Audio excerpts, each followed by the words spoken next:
The space station called Harmony Prime floated quietly in the darkness between stars. It was huge, bigger than most cities on Earth, and it sparkled with lights from 1,000 different windows. Inside those windows, creatures from 12 different worlds lived and worked together. This was the Galactic Academy, a place where young aliens came to learn about each other. Commander Vex was not happy. He stood in the main meeting room, his 4 blue arms moving as he talked. His skin looked like smooth metal and his eyes were large and black. He belonged to a race called the Zealan, and they were known for being smart and careful. "This is a bad idea," Vex said to the other teachers. "Humans are dangerous. They come from a Deathworld. Their planet tries to kill them every day, and somehow they survived. Now we want to bring them here to learn with our children."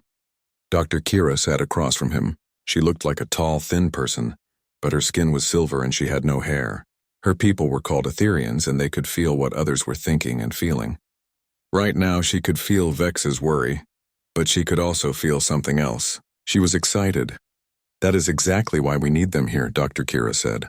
"If they can live on such a terrible world and still build spaceships, we need to understand how they do it. Maybe they can teach us something new." The human ship had arrived 3 days ago. It was small and ugly compared to the beautiful alien ships, but it had traveled farther than any human ship before. Inside were 12 young humans picked carefully to represent their whole species. The aliens had read reports about Earth, but they had never met real humans before. Katie Morgan was 20 years old, and she came from a place called Montana on Earth. She had brown hair and green eyes, and she was not very tall. The people who picked her said she was calm and could handle new situations well. What they did not know was that Katie had grown up on a ranch with her grandfather. She had been working with dangerous animals since she was 5 years old. Katie walked through the halls of the space station with her mouth open. Everything was so different from Earth. The walls changed colors as she walked by. The ceiling showed pictures of stars and planets. Aliens of all shapes and sizes moved past her, some floating, some walking on more legs than she could count. "This is incredible," said Jake Williams, walking next to her. Jake was tall and had blonde hair. He came from a place called Texas. "Look at that one." He pointed to a creature that looked like a walking tree with eyes. "Don't point," whispered Amy Peterson. She had red hair and freckles, and she came from California. "It might be rude." Chris Lee nodded. He was from New York and had been reading about alien customs during the whole trip. "We need to be careful. We are representing all of humanity here." The 4 humans were part of the first group to attend classes. The other 8 humans were doing different things around the station. Katie's group was going to combat theory class, which sounded interesting to her. They entered a large room with strange chairs that could change shape to fit different types of bodies. Katie sat down next to a creature that looked like it was made of glass and light. It was beautiful, like a living crystal. "Hello," the crystal being said. Its voice sounded like music. "I am Len. I come from the Prism worlds. You are the humans, yes?" "Yes," Katie said. "I'm Katie. Nice to meet you." On her other side sat something that made her think of a giant praying mantis, but with fur. It was about 8 feet tall even sitting down, and it had claws that could probably cut through metal. But its voice was gentle when it spoke. "I am Zek," it said. "I have read about your world. It sounds very dangerous. How do you sleep at night with so many predators?" Katie laughed. "You get used to it. Where I live, we have bears and mountain lions, but they usually stay away from people. The real danger is the cattle. A bull can weigh 2,000 pounds, and if it decides it doesn't like you, you better move fast." Several aliens nearby turned to listen. They had never heard anyone talk about dangerous animals so casually. The teacher walked in and everyone got quiet. He was another Zealan like Commander Vex, but older. His metal-like skin had patterns on it that showed his age and rank. "I am Instructor Mal," he said. "Today we will learn about how different species protect themselves.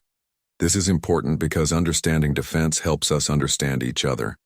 He began to show pictures of different aliens and how they defended themselves. The crystal people could make their bodies so hard that nothing could hurt them. The tree-like aliens could grow thorns or poison bark. The flying aliens could simply fly away from danger. "Each species has something special," Instructor Mal said. "Natural weapons, armor, speed, or special abilities. This is how they survived long enough to build civilizations." He stopped and looked at the humans. "But you humans are different. Our scientists have studied your species. You have no natural weapons. You are not very fast. Your skin is soft. You cannot fly. Yet you survived on a world that our computers say should have killed you long ago. How? Katie thought about this. She had never really considered humans to be special. We use tools, she said. And we work together. And we are good at learning new things quickly. But what about when you have no tools? Asked a young Xelon student. What if you are alone and something attacks you? Katie shrugged. Then you fight back, I guess. Or you run. Or you hide. You do whatever you have to do to survive. The aliens looked confused. Fighting back was not something most of them understood. Their worlds had been peaceful for so long that they had forgotten what it meant to be in real danger. Instructor Mal made notes on his electronic pad. Interesting. Perhaps we could arrange a demonstration. Nothing dangerous, of course, just a simple test to see how humans react to a threat. Katie looked at her fellow humans. They all nodded. It seemed like a good way to help the aliens understand them better. Sure, Katie said. What kind of demonstration? Something simple, Instructor Mal said. We could simulate a predator attack. Very gentle, very safe, just to see your natural responses, Katie agreed, not knowing that this simple demonstration would change everything. The aliens thought they understood what humans were capable of. They thought humans were weak and harmless. They were about to learn how wrong they were. The class ended and the students began to leave. The aliens whispered to each other about the strange humans who lived on a death world, but seemed so friendly and normal. None of them could imagine what was coming. As Katie walked back to her room, she felt good about the day. The aliens seemed nice even if they were very different. She was looking forward to the demonstration. It would be fun to show them what humans could do. She had no idea that her simple reflexes, trained by 20 years of life on a dangerous world, would terrify an entire galaxy. 2 weeks had passed since the humans arrived at Harmony Prime. Katie was getting used to life on the space station. She had learned which food she could eat from the alien cafeteria, and which ones made her sick. She had figured out how to use the strange bathroom facilities that were designed for beings with very different body shapes. Most importantly, she had started to make friends. The aliens were fascinated by the humans. Every day, Katie found herself surrounded by curious creatures asking questions about Earth. They wanted to know about rain and snow, about animals and plants, about human families and cities. Katie tried to answer their questions, but sometimes she realized how different their worlds really were. You mean the water falls from the sky by itself? Asked Yul, a young Xelon student. He was smaller than Instructor Mal, with brighter blue skin that showed he was still young. His forearms moved constantly as he talked, a sign of excitement in his species. Yes, Katie said, sitting in the student lounge area. We call it rain. Sometimes it falls gently, sometimes it comes down hard enough to hurt. And you just let it hit you? This came from Frix, a floating jellyfish-like creature from the gas giant worlds. You do not seek shelter? Katie laughed. Sometimes we go out in it on purpose. Kids like to play in the rain. I used to run around in thunderstorms when I was little. The aliens all made sounds of shock. They had read about thunderstorms in the Earth files. Lightning strikes could kill a human instantly, yet human children played in them. Were your parents not concerned for your safety? Asked Len, the crystal being Katie had befriended. My grandfather always said a little rain never hurt anyone, Katie replied. Though he did make me come inside when the lightning got really close. Jake Williams walked over to join the conversation. He had been talking to a group of Vorthak students about human sports. The Vorthak looked like giant predatory insects, but they were actually quite gentle. What are you all talking about? Jake asked. Katie was telling us about rain, Yul said, and how human children play in dangerous storms. Jake grinned. That's nothing. Back home in Texas, we have things called tornadoes. They're like spinning windstorms that can destroy whole towns. Some people actually chase them for fun. The silence that followed this statement was complete. Even the background hum of the station's life support system seemed loud.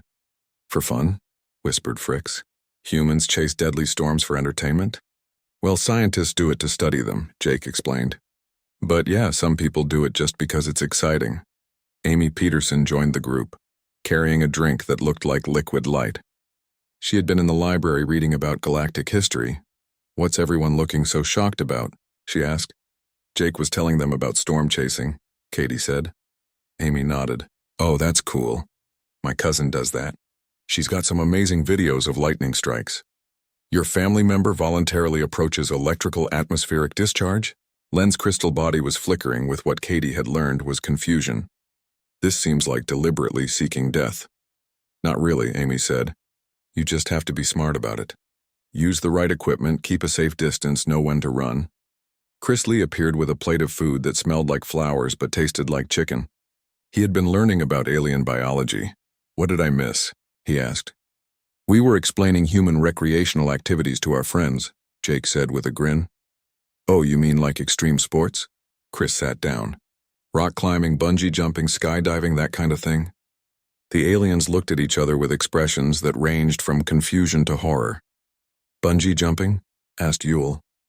You jump off really high places with just a stretchy rope tied to your legs, Chris explained. The rope stops you right before you hit the ground. Right before? Frix was floating lower now, a sign of distress in his species. Usually, Chris said. Sometimes the rope breaks, but that doesn't happen very often. Instructor Mal had been walking by and stopped when he heard the conversation. His metal-like face showed the patterns that indicated deep thought. Students, he said, are you telling me that humans engage in activities that could result in death purely for enjoyment? Well, when you put it like that, it sounds worse than it is, Katie said. We're careful. We use safety equipment. Most of the time, nothing bad happens. Most of the time, Mal repeated slowly. But sometimes something bad does happen, and humans die doing these activities. Sometimes, Amy admitted. But that's true of everything. You could die crossing the street or eating the wrong food. You can't live your whole life afraid. But you choose to do these dangerous things, Mal said. No one forces you. Right, Jake said. That's what makes it fun. If there was no risk, it would be boring. Mal made notes on his electronic pad. Katie was starting to notice that all the instructors made a lot of notes about human behavior. I am beginning to understand, Mal said. Humans seek out danger because your world has made you comfortable with risk. I guess so, Katie said. We're used to things being a little dangerous. It doesn't really bother us. What Katie didn't know was that Mal was sending his notes directly to the Galactic Council. Every day, new reports about human behavior reached the highest levels of alien government. The reports were causing a lot of worry. Humans, it seemed, were not just survivors of a death world. They were thrill-seekers who actively looked for dangerous situations. They had weapons training built into their education. Their children played games that simulated combat. Their entertainment included watching people fight each other for sport. To the aliens, who had known peace for thousands of years, humans seemed like walking weapons who had somehow learned to be friendly. Later that day, Katie attended another combat theory class. The demonstrations Instructor Mal had mentioned were finally going to happen. Katie was excited. She wanted to show the aliens that humans weren't as helpless as they seemed. Today we will observe defensive responses, Mal announced to the class. We have volunteers from several species who will demonstrate their natural reactions to simulated threats. First up was a Vorthax student who showed how his species could move with lightning speed when threatened. His demonstration was impressive, but Katie noticed that his movements were all about running away, not fighting back. Next was one of the crystal beings.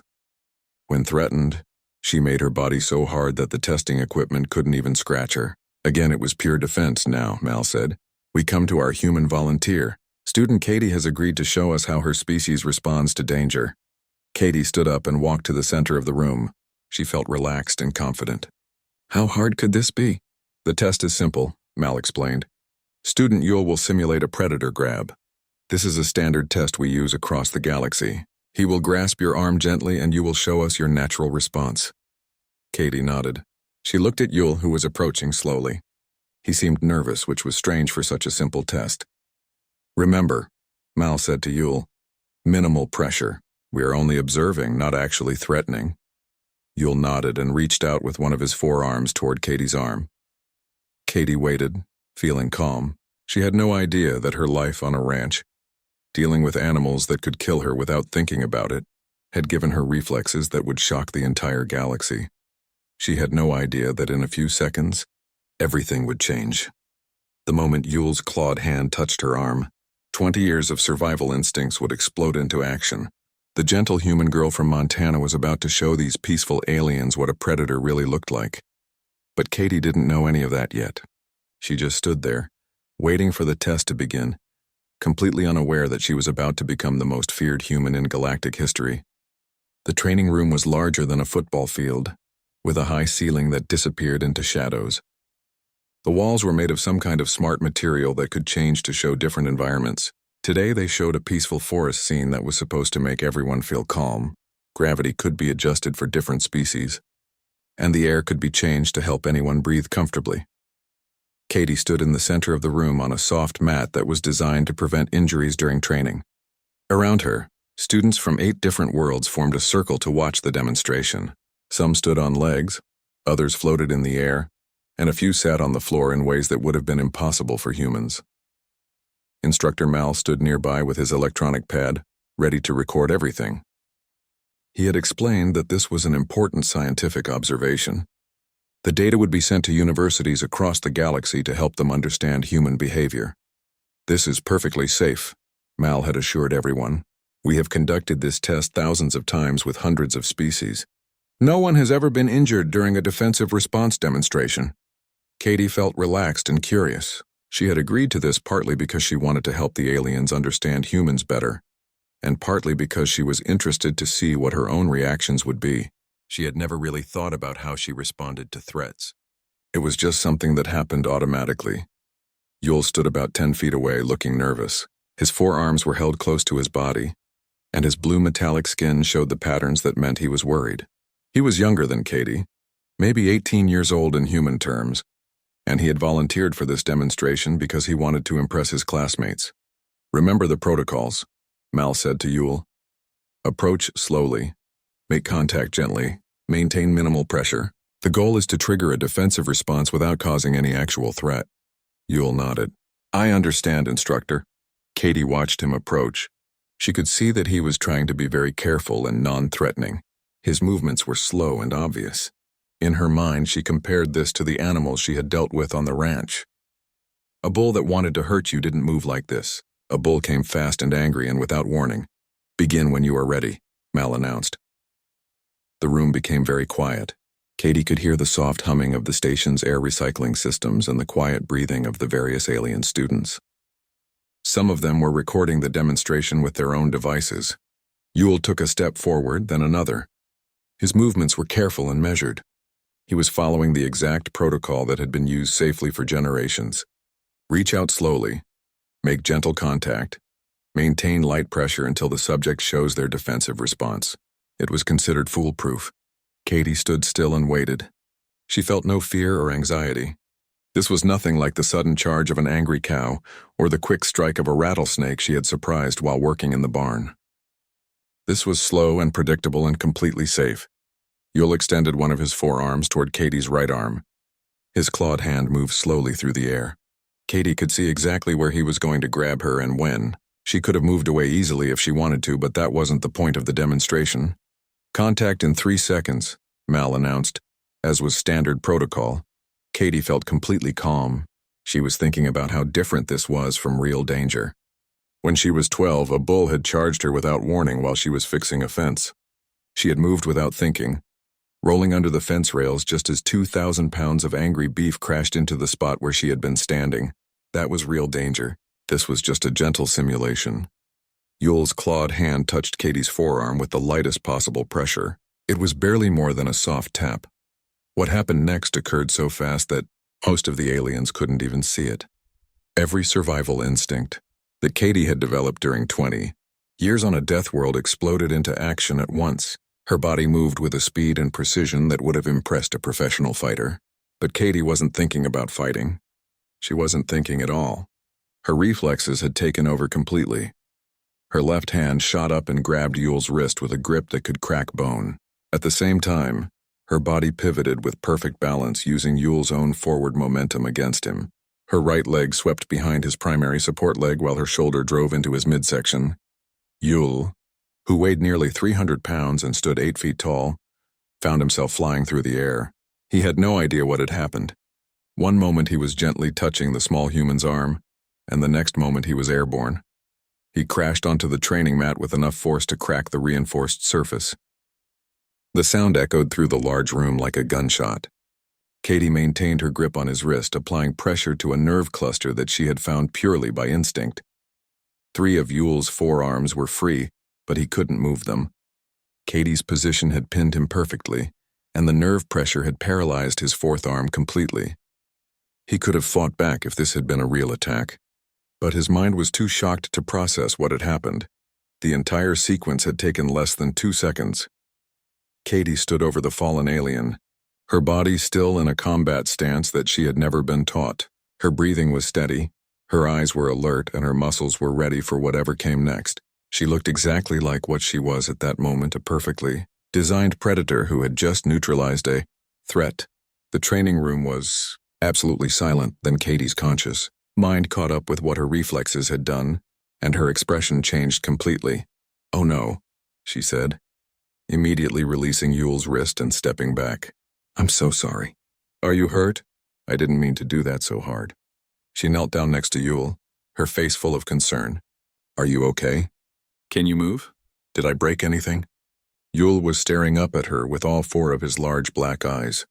He was breathing hard, more from shock than injury. What? How did you?" he stammered. Katie helped him sit up, checking him for injuries with the same care she would show to any hurt animal. "I'm really sorry," she said again. "You surprised me and I just reacted. Are you hurt?" Around them, the circle of alien students had backed away. Some were pressed against the walls of the room. Others were floating higher in the air, or had activated their natural defenses. The crystal being named Len was flickering rapidly with stress patterns. The tree-like students had grown thorns without realizing it. Instructor Mal stood frozen with his electronic pad in his hands. The data he had just recorded would change everything. The galaxy thought it knew about humans. Katie looked around at the frightened faces and began to understand that something was very wrong. "Why is everyone looking at me like that?" she asked. "I didn't hurt him, did I?" Jake, Amy, and Chris pushed through the circle of aliens to reach their friend. They could see the fear on the alien faces, and they were starting to understand what had happened. "Katie," Jake said quietly, "I think you might have scared them a little." "Scared them?" Katie looked confused. "But I barely did anything. I was being gentle." That statement made several aliens back away even further. If that was gentle, they didn't want to see what Katie could do when she was really trying. Amy knelt down next to Yule, who was now sitting up but still looking dazed. "Are you all right?" she asked. She moved so fast," Yule whispered. "I never saw it coming."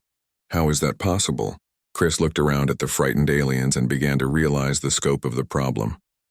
"I think we need to have a talk," he said. The emergency meeting room was much smaller than the training facility, with white walls and simple furniture that could adjust to fit different body types. Katie sat at one end of a long table with her 3 fellow humans beside her. Across from them sat Dr. Kira, Instructor Mal, and Commander Vex. The atmosphere was tense in a way that Katie had never experienced before. Dr. Kira's silver skin seemed paler than usual, and Katie could tell that the empath was struggling with the emotions in the room. Commander Vex had all 4 of his arms crossed, and his black eyes never left Katie's face. Instructor Mal was reviewing the data from his electronic pad, shaking his head slowly. "Let me make sure I understand what happened," Dr. Kira said carefully. "Student Katie, you disabled a Zolonian warrior in under 2 seconds using only physical force and no weapons." Katie shifted uncomfortably in her chair. "I didn't disable him. I just knocked him down. And he's not a warrior. He's a student like me." "All Zolonians receive combat training from childhood," Commander Vex said. "Yule may be young, but he has been trained in defensive techniques for over 10 years. You defeated him before he could even think to defend himself." "But he wasn't really attacking me," Katie protested. "It was just a demonstration. He was being gentle and slow. If he had really wanted to hurt me, it would have been different." The 3 aliens exchanged looks that Katie couldn't interpret. "Student Katie," Instructor Mal said, "you mentioned that you were being gentle. What would have happened if you had not been holding back?"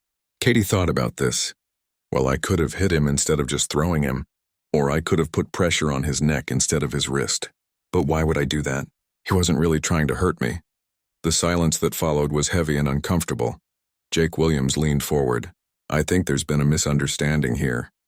Katie grew up on a ranch. She's been dealing with dangerous animals her whole life. What she did was automatic. She didn't plan it or think about it. That's what worries us," Commander Vex said.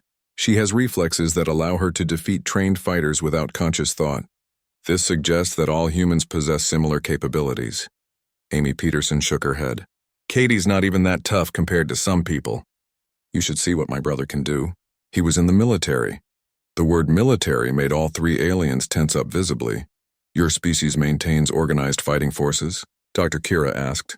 Well, yeah, Chris Lee said. Every country on Earth has some kind of military. Some are bigger than others, but everybody has one. Every country, Mal repeated slowly. How many countries exist on your world? About 200, Chris said. Give or take. The aliens looked at each other with expressions of growing alarm. 200 separate military organizations on one world, Commander Vex said. Do they fight each other? Sometimes, Jake admitted. But mostly they just keep peace and help during disasters. We haven't had a really big war in a long time. How long? Dr. Kira asked. About 80 years, Amy said. 80 years, Vex repeated. That is recent by galactic standards. We have had no warfare in our region of space for over 3,000 years. Katie was beginning to understand why the aliens were so upset. You mean you don't fight at all, ever?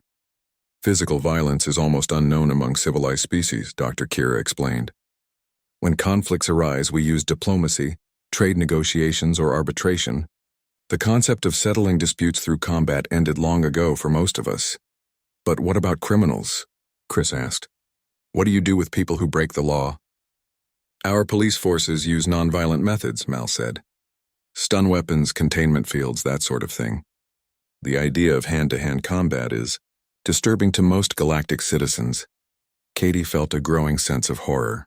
Are you saying you think we're violent monsters? Not monsters, Dr. Kira said gently. But we are beginning to understand that your species is fundamentally different from ours. You have capabilities that we find frightening. But we're not violent, Katie protested.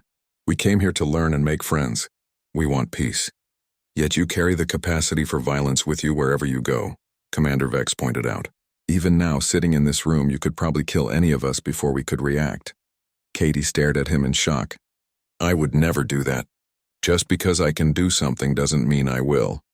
That is what we are trying to understand, Dr. Kira said. You have the ability to cause great harm, but you choose not to. This is unusual. Jake leaned back in his chair. So you're afraid of us because we could hurt you, but we don't want to. Essentially, yes, Mal said. In our experience, species with the capacity for violence usually use it. The fact that humans possess such capabilities but choose restraint is unprecedented. What happens now? Amy asked quietly. Before anyone could answer, the door chimed and another alien entered. This one was taller than the others, with skin that seemed to shift colors like oil on water. Katie had never seen this species before. Ambassador Telvar, Dr. Kira said, standing up. I didn't expect you so soon. The Galactic Council is very concerned about these developments, Telvar said. We have reviewed the footage from the demonstration. We need to understand the implications of humanity's presence in our galaxy. The ambassador looked at Katie with eyes that seemed to see right through her. Young human, Telvar said, are you aware that your species is the first to achieve spaceflight while retaining active combat instincts? No, Katie said quietly. We didn't know we were different. Every other species in the galaxy either evolved on peaceful worlds or was uplifted by those who did, the ambassador explained. Violence was bred out of us millions of years ago. We have no natural defenses against a species like yours. But we don't want to hurt anyone, Katie said desperately. We came here to learn and explore and make friends. And yet, in less than 2 seconds, you defeated one of our trained defenders without even trying, Telvar pointed out. If you had intended harm, he would be dead. The weight of that statement settled over the room like a heavy blanket. What does this mean for the exchange program? Chris asked. That remains to be decided, Telvar said. The council is meeting now to discuss humanity's future in the galactic community. Katie felt tears starting to form in her eyes. We just wanted to explore space and meet new people. We never wanted to scare anyone. Dr. Kira moved closer to Katie, her empathic abilities picking up the human's genuine distress. I believe you, she said softly. That is what makes this situation so complicated. You are capable of great violence, yet you are distressed by the very idea of causing harm. This contradiction is something we have never encountered before. Maybe that's why you need us, Jake said suddenly. You've all forgotten how to deal with real danger. What happens if you meet something that wants to hurt you and doesn't care about diplomacy? The aliens looked at each other uncertainly. That is, Commander Vex said slowly, an interesting point. We could teach you, Katie said eagerly, not how to fight, but how to protect yourselves, how to survive when things go wrong. In exchange for what? Ambassador Telvar asked. For the chance to be part of something bigger than ourselves, Amy said. For the chance to explore the galaxy and learn from you. Telvar considered this. The Council will need to discuss this proposal, but I will admit it has merit. Katie wiped her eyes and sat up straighter. Maybe there was hope after all. 6 months had passed since the incident in the training room. Katie stood in the same room where she had accidentally changed the course of galactic history, but everything was different now. The walls showed images of Earth alongside pictures of alien worlds. Students from 12 different species practiced together, learning from each other in ways that had never been tried before. Katie was no longer just a student. She wore a special badge that marked her as a cultural liaison, a new position created specifically for the human exchange program. Her job was to help aliens understand human behavior and to help humans adapt to galactic society. Remember, Katie said to a group of young alien students, humans don't mean to be scary. We evolved on a dangerous world, so we developed fast reflexes and strong responses to threats. But we choose when to use these abilities. One of the students, a small crystal being from the prism worlds, raised a glowing hand. But how do we know when you might react violently? Katie smiled patiently. This was a question she heard almost every day. The same way you know when any animal might react. Don't surprise us. Don't grab us suddenly. If you want to touch a human, ask first.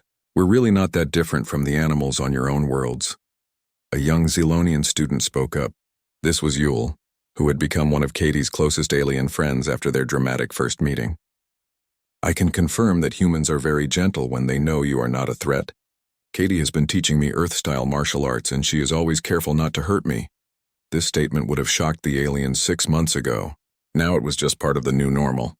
The Galactic Council had decided that if humans were going to be part of their community, everyone needed to understand how to interact safely. The door opened and Dr. Kira entered with a new group of visitors. These were representatives from the Outer Rim worlds, species that had never met humans before. Katie could see the nervousness in their movements. Good morning, everyone, Dr. Kira said. Our guests today are from the Helix Nebula Systems. They have come to learn about the Human Integration Program. One of the visitors, a tall blue being with tentacles instead of arms, stepped forward nervously. We have heard disturbing reports about human capabilities. Is it true that they can kill with their bare hands? Katie sighed. She had heard this question dozens of times from different alien delegations. Yes, she said simply, but so can most of you if you really wanted to. The difference is that humans grew up expecting to face danger, so we developed instincts to react quickly. But we have also developed strong moral codes about when it's acceptable to use violence. Jake Williams entered the room, carrying a large bag of equipment. He had become the instructor for what the aliens called survival studies, but what humans simply called common sense. Sorry I'm late, Jake said. I was setting up the emergency response course. Who wants to learn how to handle a medical crisis? Several alien hands and tentacles went up eagerly. The aliens had discovered that humans were extremely good at dealing with emergencies. Their ability to stay calm under pressure and make quick decisions had saved lives multiple times during equipment failures and accidents on the station. Amy Peterson was next to arrive, followed by a group of alien engineers. Amy had become famous throughout the galaxy for her problem-solving abilities. When other species encountered situations that seemed impossible, they called Amy. She had an uncanny ability to find solutions that no one else had considered. How's the new shield generator project going? Katie asked. Great, Amy said with excitement. The Vorthak engineers have been working with me to design systems that can adapt quickly to unexpected threats. Turns out, when you combine their precision manufacturing with human improvisational thinking, you get some amazing results. Chris Lee was the last to arrive. He had been working with the Galactic Council's diplomatic corps, teaching them about human negotiation styles. It turned out that humans' direct communication and willingness to take risks made them excellent mediators for difficult disputes. The Andromedans and the Centauri Republic finally reached an agreement about the mining rights, Chris announced. Took 3 months of talks, but we got there. Dr. Kira looked pleased. That dispute had been going on for decades. What was the key to solving it? Honestly? Chris shrugged. I told them both to stop being babies and figure out how to share. Sometimes you need someone who isn't afraid to be a little rude. The alien visitors looked shocked at this casual description of interstellar diplomacy, but Dr. Kira just smiled. She had learned that humans often said things in ways that sounded harsh but were actually quite effective. Commander Vex entered the room, wearing the new uniform that marked him as Director of Interspecies Security. His initial fear of humans had transformed into deep respect after he realized what they brought to the galactic community. Katie, he said, we have a situation that requires human consultation. A research station in the Vega system has lost contact with us. The automated systems show everything is normal, but no one is responding to communications. Katie immediately shifted into what Jake called her problem-solving mode. Her posture changed. Her eyes became more alert and her voice took on a crisp, efficient tone. How long since last contact? She asked. 18 hours. What kind of research were they doing? Biological studies of a newly discovered microorganism. Any dangerous wildlife on the planet? None that we know of. Katie was quiet for a moment, thinking. The aliens had learned to respect these pauses. Human brains seemed to work differently when processing complex problems. I think you should send a rescue team, Katie said finally, but they should be prepared for anything. In my experience, when everything looks normal but people aren't responding, it usually means something unexpected happened. Commander Vex nodded. Would you be willing to lead the team? Of course, Katie said without hesitation. 6 months ago, the idea of putting a human in charge of a galactic rescue mission would have been unthinkable. Now it seemed like the obvious choice. Humans had proven themselves to be incredibly capable in crisis situations. As the meeting broke up and everyone went about their duties, Katie reflected on how much had changed. The exchange program had evolved into something much bigger than anyone had imagined. Humans weren't just learning about alien cultures anymore. They were becoming an integral part of galactic society. The incident in the training room had terrified the aliens at first, but it had also opened their eyes to what humans could offer. They had forgotten what it meant to face real challenges, to adapt quickly to dangerous situations, to make hard decisions under pressure. Humans had reminded them of capabilities they didn't even know they were missing. Katie walked to the window that looked out into space. Earth was visible as a small blue dot in the distance. She thought about her grandfather's ranch, about the dangerous animals and unpredictable weather that had shaped her reflexes. She had once thought of those challenges as obstacles to overcome. Now she understood that they had been preparing her for something much bigger. The galaxy was vast and full of unknowns. There would be new dangers to face, new problems to solve, new species to meet. Some of those species might not be as peaceful as the ones humans had met so far. When that time came, the galaxy would need beings who remembered how to be strong. Yul approached the window and stood beside her. His people had adapted quickly to working with humans, and he had become one of Katie's most trusted friends. What are you thinking about? He asked. I'm thinking about how strange life is, Katie said. 6 months ago, I was just a ranch girl from Montana who wanted to see the stars. Now I'm helping to teach an entire galaxy how to survive. And we are teaching you how to dream bigger than one world, Yul replied. I think this is what they call a good trade, Katie smiled. Yeah, I think it is. In the distance, ships from dozens of worlds were arriving at Harmony Prime. The exchange program had grown beyond anyone's expectations. More species wanted to send students, more humans wanted to participate, and more opportunities were opening up every day. The galaxy was changing, and humans were part of that change. They had brought something that had been missing for thousands of years. The knowledge that strength and gentleness could exist in the same being, that the capacity for violence could coexist with the choice for peace. Katie touched the window and smiled. Her grandfather had been right about one thing. A little challenge never hurt anyone. Sometimes it made you stronger than you ever imagined you could be. The future stretched out before them, full of possibilities that no one had dreamed of before humans arrived. Katie couldn't wait to see what came next.